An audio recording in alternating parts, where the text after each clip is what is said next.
The city of Chandler said no to big tech and yes to local residents.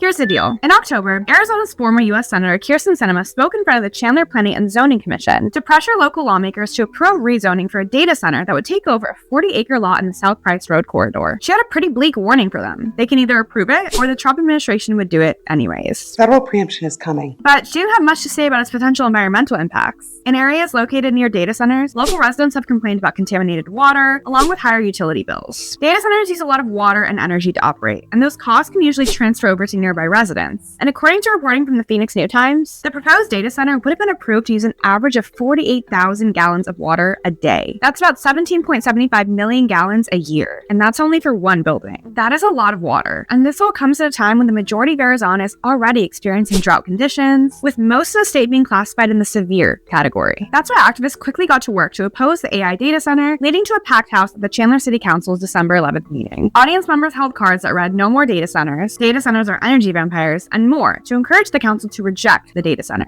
During questioning, Jeff Ziegler, a New York developer and founder of the data center development firm Active Infrastructure, even said the data center itself would only bring in about 50 to 80 jobs. At one point, Vice Mayor Christine Ellis took a moment to point out that Ziegler isn't even from Arizona. He's from New York.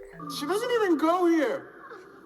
Prompting Ziegler to defend his half-hearted ties to Chandler. The city received more than 200 comments against the proposal, compared to just 8 in favor. And at the meeting, dozens of residents spoke out against the proposal and urged the city to reject it. Councilman Matt Orlando took issue with the fact that the data center wouldn't even be operable until 2031, and he wasn't confident it was a good business decision to make potential clients wait for 6 years for a data center when technology is constantly evolving. At one point, Ziegler urged the council to make a decision based on facts, not necessarily emotion, which did not sit right with the audience or with Councilman O.D. Harris. When Harris made the motion to kill the deal, he cited that statement, saying Chandler residents aren't emotional, they're just taking a vested interest in something happening in their own backyard. Ultimately, after a 4-hour-long meeting, the city rejected the proposal unanimously in a 7-0 vote. The crowd erupted in cheers and applause before the chambers emptied out at around 11 p.m.